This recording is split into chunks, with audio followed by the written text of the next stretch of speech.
Sinestra's adventure continues with our half-elf fighter rogue having just escaped. Okay, actually escaped may be too strong of a term, having just been forcibly ejected from the Nautiloid. Speaking of the Nautiloid, I gave Larian some shit last time about making up crazy-ass giant flying tentacled airships, but it turns out that TSR had the audacity to go and create new content after 1979. The Nautiloid is in fact canon. It was introduced to Advanced Dungeons & Dragons in a Spelljammer expansion back in '89. So, fine, whatever. Let's get started then, shall we? We find ourselves on a beach of sorts in the midst of the Nautiloid crash site. There are fleshy chunks of Nautiloid strewn about, fires burning here and there, and more than a few bodies. In fact, one of the first bodies we find is, well, actually still very much alive, and it is our fellow Nautiloid ejectee and tadpole possessor, Shadowheart. Though Sinestra is tempted to pick up Shadowheart's 20-sided dice for herself, Sinestra's player knows that it would piss off the half-elf, and as we're trying our best to get into her pants, no pissing off of the half-elf is allowed. You're alive. I'm alive. How is this possible? Not entirely sure herself, Sinestra decides it's best not to think about it too much. True. Seems like we're the lucky ones, judging by all the corpses strewn about. I remember the ship. I remember falling. Then nothing. Having found one fellow tadpole, Sinestra wonders if the other one might also be nearby. You might want to reconsider calling her a friend.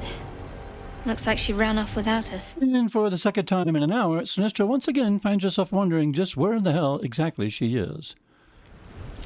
No, I don't recognize this place. But anything's an improvement on where we just came from. First things first, we need supplies, shelter, and most of all, a healer. We might have escaped, but we still have these little monsters in our heads. Secretly, Sinestra is more than pleased to join up with the half-elf. We need each other, and we both know what's at stake. Can't think of better company. Right then, off we go. One thing, just before we go. I wanted to thank you again for freeing me. It would have been all too easy for you to run right past my pod, but you didn't. I'll remember that. Lead the way. Basking in the glory of God's favorite princess's gratitude, the two decide to set out and explore their surroundings. Quick sidebar, while Sinestra may not have a clue as to where she is, her player does. The name of the game tells you that we're near Baldur's Gate, but here's where we actually start. Just west of Eterol, along the Kianthar River. We'll receive information soon enough about heading to Moonrise Towers, and that puts us somewhere between Eterol and Moonrise Towers. And there you go. Maybe it's just me, but I do like knowing my place in the world, fictional as it may be. After beachcombing like a couple of tourists, picking up this and that, we found that we needed to pass through the Nautiloid wreckage, and that brought us to a handful of surviving intellect devourers. Better stay back. One strike could be lethal. After warning Shadowheart, to stay back, Sinestra, of course, immediately dashes forward. Now, you'd think that two adventurers that just survived an encounter with an archdevil and a mind flayer would make short work of a few brain bugs. You'd think that. The battle starts off extraordinarily well as Shadowheart, in her hurry to cast Inflict Wounds upon the closest brain bug, traipses right through the fire and badly burns herself. After inexplicably rushing in, Sinestra is promptly mauled to unconsciousness. Shadowheart has just barely healed Sinestra when she herself gets savaged.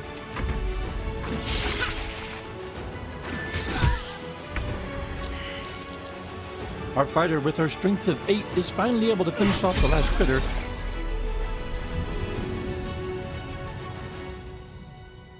and get Shadowheart back on her feet.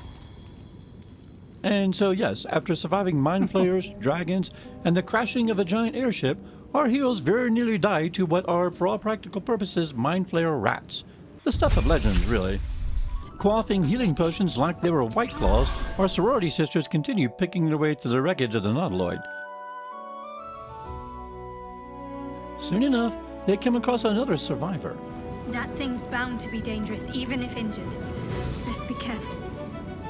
Something's on my mind. This one, however, is not one of the Mind Flayer's victims. This is the thing that abducted you. You could end its life here and now, if only you didn't feel compassion. Compassion? Wary of the Jedi mind trick this thing is trying to use on her, Cine wisely attempts to back away. Can't think. Thinking is mercifully done for you. It will be a joy to serve, to die for it an honor. It's possessing your mind, forcing you to love it, but then the feeling slips. The creature's mind seems to focus elsewhere. With the creature distracted, Sinestra considers for a brief moment attempting to learn a little bit more about it. After all, these things do have some purpose, some reason for doing what they're doing, right? Yeah, no, fuck that. The monster lies exhausted, defeated. Its eyes, wet orange pearls, radiate malice. One thing Sinestra knows for certain, if something that just tried to kill you is itself almost dead, you finish the job. Leaving the wreckage of the Nautiloid behind, the ladies make their way back out to the wilderness surrounding the crash site and stumble across this rather interesting-looking fellow standing in the middle of the road. Hurry! I've got one of those brain things cornered. There, in the grass. You can kill it, can't you? Like you killed the others? While Cine is typically the more helpful sort, there's something about this guy that sets her on edge. I was hoping for a kind soul. Well, not to worry.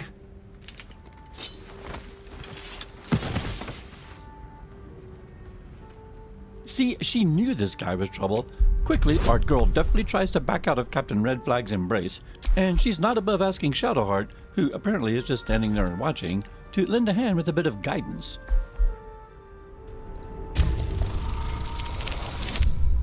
And in what may be the first time in her very short career, Sinestra actually makes her check.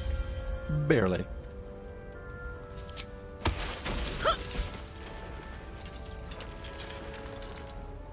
I saw you on the ship, strutting about whilst I was trapped in that pod. What did you and those tentacled freaks do to me? Now, Cine is fairly certain that she can't trust anyone that unironically uses whilst in a sentence, so she asks him to put the knife away before they talk further. You'll talk. I can... Ah! Your mind Of course, twists. as is the case with the other fellow tadpoles, soon our worm parasites are chatting with each other. These streets.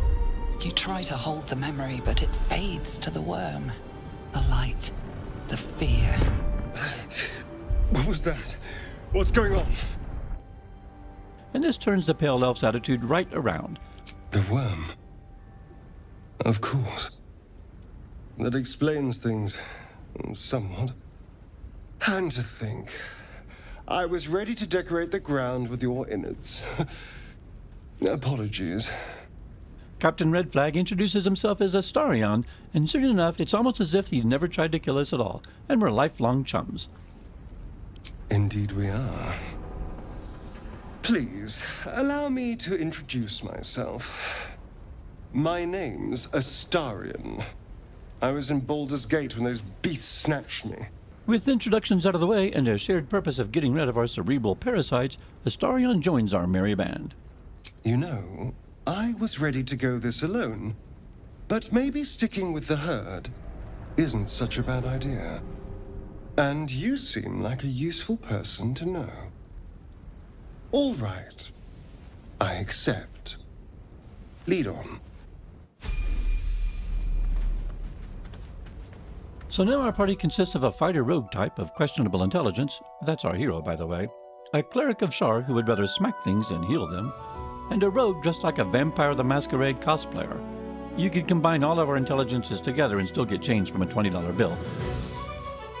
Which is why Sinestra's player might have been providing a bit of a hand to guide her towards another Nautiloid refugee, one that would require Cine to lend a guiding hand of her own. Approach the sigil on the stone.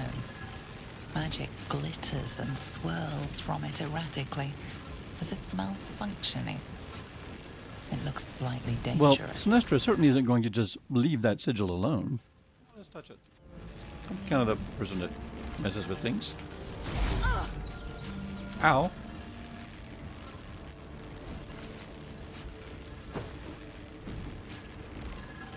A hand? Anyone? Emboldened by her earlier, and so far only success, Sinestra decides to muck with the sigil, and, surprisingly, is successful to sabotage the sigil.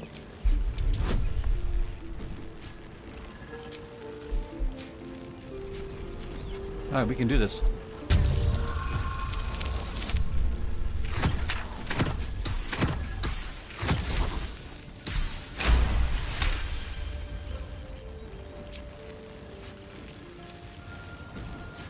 Whatever you're doing is working wonders.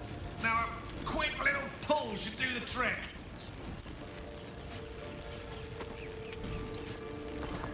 Tugging hard at the hand, she's eventually able to pull it and the body it's attached to from out of the magical door portal thingy.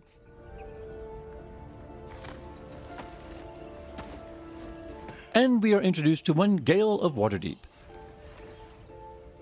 Hello. I'm Gale of Waterdeep. Apologies. I'm usually better at this. No need to apologize. A bit shocked, but friend, it's a relief and a pleasure to make your acquaintance. After a brief bit of conversation, it's clear that Gale is quite aware of our situation and in fact shares it. He asks if maybe we're able to or know of a good cleric to sort this out. And let me assure you, it is to be avoided. You don't happen to be a cleric by any chance, do you? A doctor? Surgeon? Uncannily adroit? Shadowheart, our cleric, is quick to point out that this is beyond most You clerics, seem to know enough about our condition to realize it's beyond most clerics' skills. says the cleric. Most, no doubt, but I find myself hoping to be in the presence of the few. You don't happen to be one of them.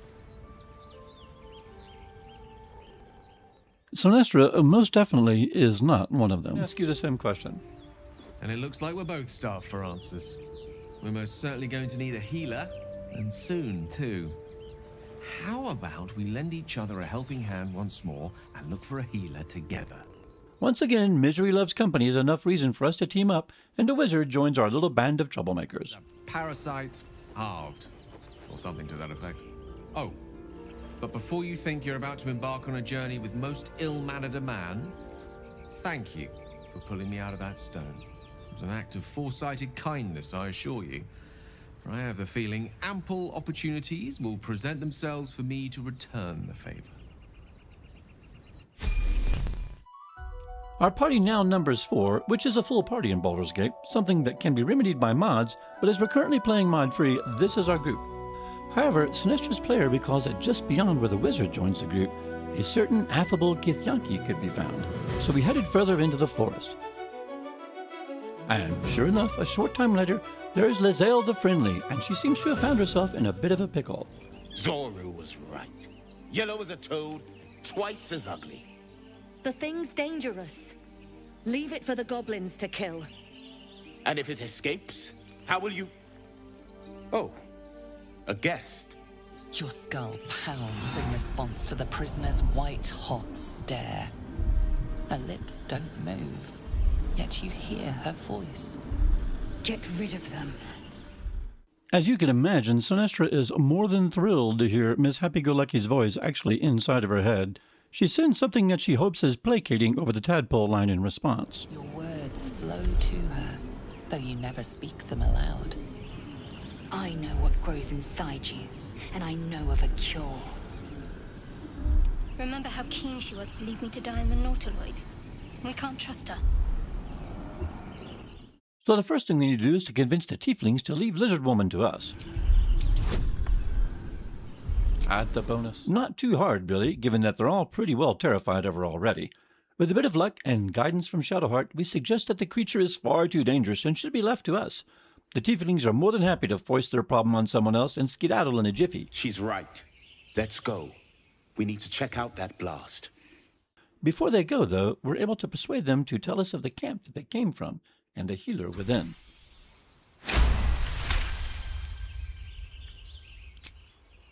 Northwest. Look for Nettie. Whatever your wound, she can mend it. And be careful. There are goblin traps everywhere. Nymessa. With the tieflings gone, it is time to turn our attention to Lae'zel the Lucky, locked up in a cave. Pleasure. Gawking. Get me down. Now, Sinestra mostly does a good job of resisting her baser instincts, but something about Lizelle just brings out the best in people. Say please. Never. Worth it. Now there was the matter of freeing Lizelle from the cage. If only Sinestra's player could remember exactly how.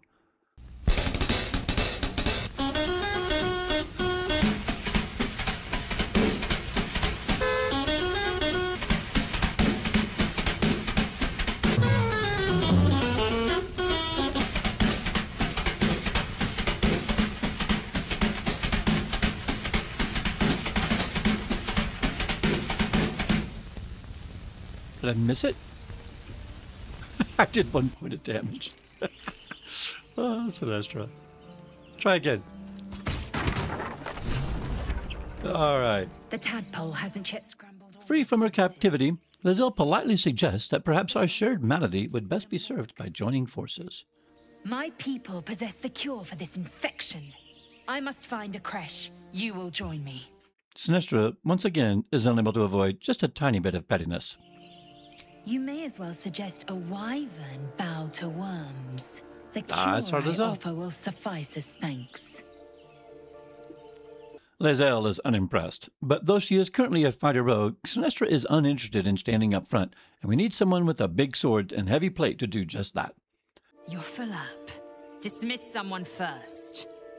And to be honest, it was past time to tell Captain Red Flag that the role of lockpicker in the group was already filled, so maybe he could just wait for us back at camp. I would object, but sitting by the fire while you do all the hard work sounds marvelous, actually. To his credit, he didn't seem to mind too much. You have made an ally from Creche Kalir. Few know such fortune. Call me Lizelle. I'll trust your judgment, but I won't trust her. Not until I've gotten the measure of her. You've a You know, sharp that's totally tongue, fair. elf. Would that your mind proved its equal. Half elf. I suppose the finer details are lost on a creature like you. Having finally actually introduced herself, Lizelle and Shadowheart are clearly destined to be BFFs. Lizelle, in her own way, again politely suggests that we find a tiefling named Zorro in a nearby camp, who supposedly has seen another one of her kind. Lizelle joins the group. All right, Lizelle.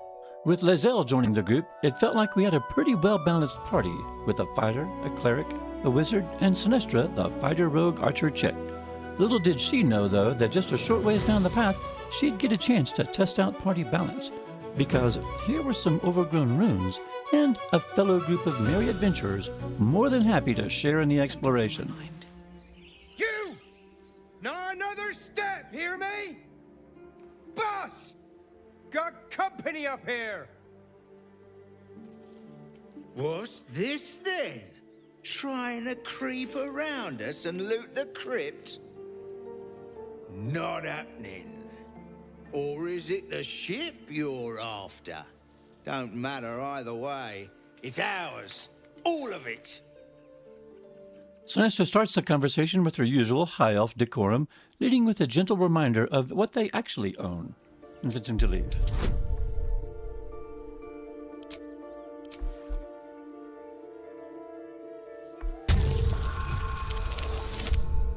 And for once, Sinestra's bluff was actually good enough to convince the ruffians to bugger off. Well, in that case, come on, you lot. No point in getting killed. Second worm gets the cheese and all. Second mouse gets the cheese, no? Nobody's getting any damn cheese. Now move it. Hear that? No one's getting any damn cheese. Now we just need to figure out a way to get into the ruins. There is a cracked floor right here, and a giant block suspended above it, conveniently enough. So we figure, that's one way in. But before we just go crashing in, Sinestra spies a door that may lead in, and she wants to try her hand at that.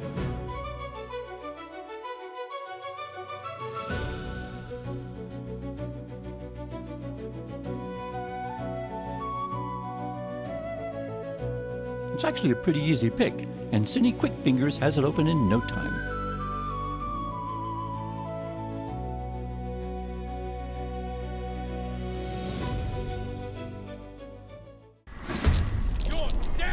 Entering the ruins, we're greeted by a fellow who seems as surprised as we are that we've just stepped through the door.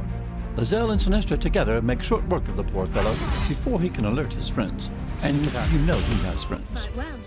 Perhaps our survival isn't such a distant prospect. Making our way to the next door, it too is locked, and this one's a bit more sophisticated. Here we go. However, it may be just that the gods are appearing to make up for Sinestra's recent run of bad luck, and she slips the lock open easily.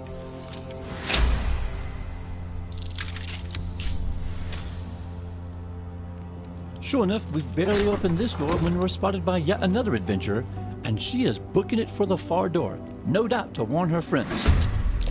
How'd you get past that door? Back off!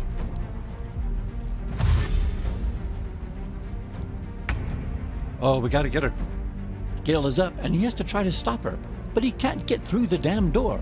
Finally, he has to leap over Lae'zel to get close enough to cast sleep.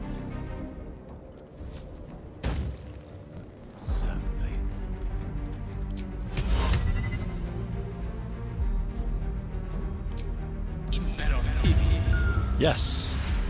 She's not warning anybody. And what do you know, suddenly Mari is sleeping like a baby.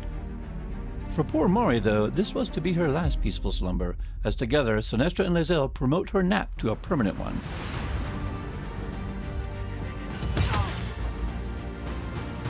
Just needs one hit. Yes. Sorry, Mari. After looting Mari's still warm corpse, our group proceeds to the next room. This time, though, we wisely choose to not block the doorway by standing side by side like a bunch of idiots. Of course, we're still crowded around the door, so when another fellow adventurer greets us with a Molotov cocktail, we still get blown up like a bunch of idiots.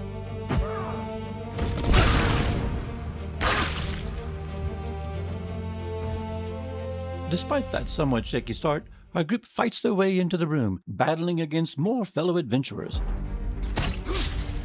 75% chance, and she misses. Gale manages to put one of them to sleep. Out of the burning.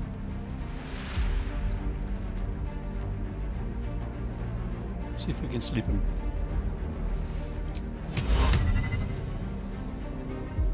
That's all. Ha! Night-night. And Sinestra, Lae'zel, and Shadowheart make quick work of the rest.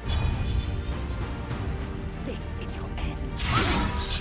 Oh my gosh. Lae'zel. Oh, I should have... That's okay.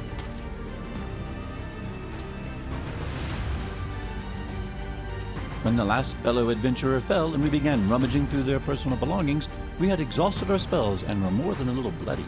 It was time for a long rest. Back in camp, it was time to get to know our merry group a little bit better. We started with Gale, learning more about our local wizard. I hail from Waterdeep, city of splendors. I am a wizard of considerable acclaim and scholar of exceptional accomplishment. I have a cat, a library, and a weakness for a good glass of wine. And if the mood takes me, I'm known to try my hand at poetry. There. Of course, Sinestra decides to see if she can pry even more out of him, and is soundly rebuked for her efforts. Ah.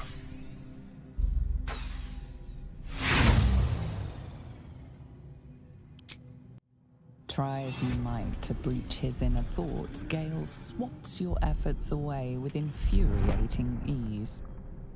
I have a very disciplined mind. Those tricks won't work on me. Please don't try that again unless I invite you to. Right, sorry. Astarion is apparently a magistrate in the city, and that's all he has to say about that. Oh, what's to tell? I'm a magistrate back in the city. It's all rather tedious. Yeah, whatever. Bastion of encouragement that she is, Lae'zel paints a pretty picture of the fate that awaits us if we don't get these tadpoles out of our head. Yes, in great detail. It starts with a fever and memory loss. Then you start to hallucinate. Your hair falls out, and you bleed from every orifice. Your bones will change form. Your jaw will split to allow room for 4 great tentacles. All skin will turn to gore and be shed to reveal new flesh underneath. Then you have ceased to exist, and a mind flayer is born. What's odd, though, is that we haven't transformed yet. This is a mystery that none of us can solve at the moment. May your actions express the same metal. We must find my kind and be rid of the parasite. It's as simple as that. The first symptoms should have long since started, though. That is what puzzles me. Shadowheart isn't quite ready to talk about her 20-sided dice just yet. So what's the story with that little artifact? There's no story. None that you're entitled to hear, anyway. Just forget you ever saw it. We did learn, however, though, that she is desperate to get to Baldur's Gate to meet with someone. Perhaps. Perhaps not. If we do survive, we'll have separate lives to return to. I need to get to Baldur's Gate. There's someone waiting for me there. Someone I have to reach. As soon as possible. With our wounds healed and our spells restored, the group sets out to explore the dank crypt, which is what we discover these ruins actually to be. Right. Pull it again. And explore them we did, moving from room to room, poking our head into every crate and barrel, vacuuming up pretty much everything that wasn't nailed down. That fellow outside the crypt was wrong, because we definitely got some cheese. Against all odds, Sinestra picked her way through a trap-filled sarcophagus room to discover a very nice spear. +7. Let's give her a go. All 3 or better. 19. Outstanding. Outstanding. We can starve the fuck out of that thing. Continue. Let's open it. Hutcher's Guide. A spear. Which, you know, of course, Lae'zel immediately demanded. Alright, well, I suppose we'll send it to Lae'zel. At last, though, we came to what had to be the inner sanctum of this dank crypt. They look like scribes, despite the weapons. No surprise that they died then. The crypt was clearly dedicated to some long-lost deity, but it wasn't clearly exactly who that was, at least not just yet. Each party member approached a statue of that deity within the crypt room, and each of them could only scratch their heads and stare with mouth agape. Who's this supposed to be? The statue looks ancient. Another step forward. That statue. Seems they worship some kind of scholar. Immediately. This must be the god they worshipped here. Can't say I recognize it. And then, of course, in a most stunning turn of events, it's our Githyanki friend who walks up and says, "Huh, Jurgal, cool." Now, before Baldur's Gate 3 came out, even if you were, you know, the kind of person who was fairly well versed in the Forgotten Realms, you quite probably had never heard of Jurgal.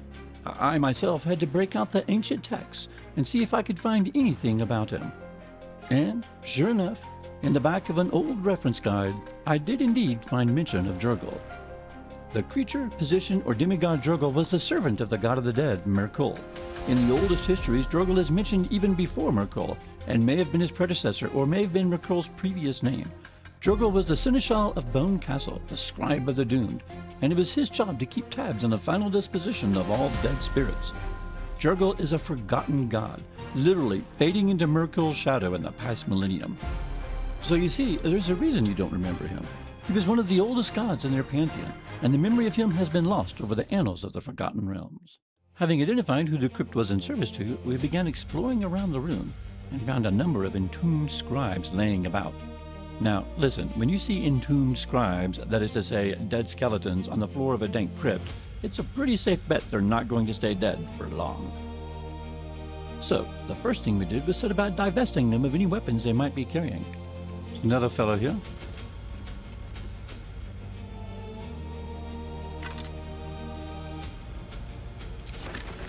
We take out our weapons. Once all the undead, entombed scribes were now weaponless, we spent a little time spreading our group out in what we hoped would be strategic positions for the combat to come. Right, I want you to cast Mage Armor.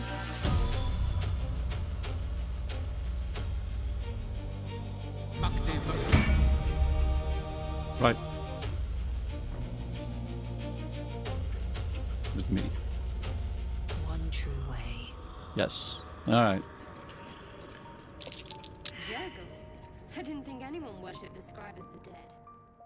With everyone in place, it was time to go press that button that we'd spied earlier.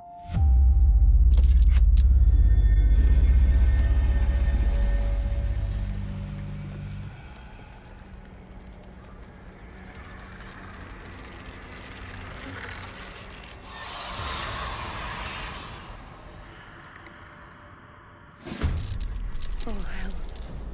Something just woke up. More than one something, right? Multiple somethings. The battle starts off with Cindy putting a bolt into a skeleton near her, and Gale taking a ray of frost right to the face. Alright. You can stop there. So much for that strategic positioning. Gale? Good thing you had your mage armor, huh? To his credit, Gale evaporated the skeleton that frosted him. Alright, hit away. And then, you know, like Columbo, stood there searching his pockets for potions that he clearly didn't have. You have no potions.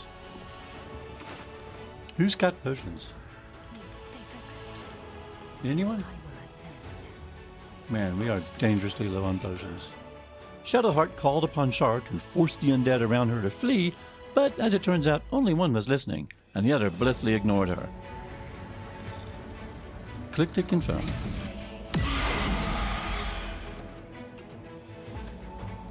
And then she found herself silenced by one of the scribes the very next turn. Silenced, huh? That's rude. The scribes apparently had it in for Gale and kept pummeling him with rays of frost. Stop hitting my wizard with rays of frost. He's fleeing. Gale, in turn, smacked that undead scribe right back with a trio of magic missiles, sending it back to the tomb. 1, 2, 3. With the battle now swung firmly in our favor, our little band quickly finished off the remaining skeletons. Hit him. Outstanding. Their valuables, even after death. Let us fill our packs and depart. The dead need no trinkets, but we might make use of them. And with the tomb's guardians destroyed, it was time to peek inside that one last and very nice sarcophagus to see what treasures might be found.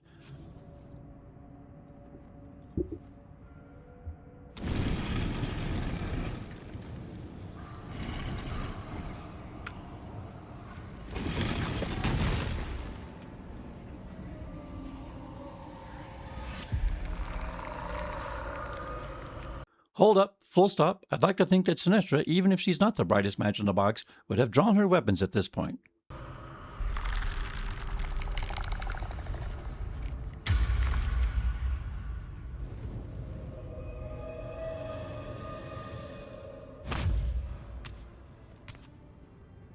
So he has spoken, and so thou standest before me, right as always. What a curious way to awaken.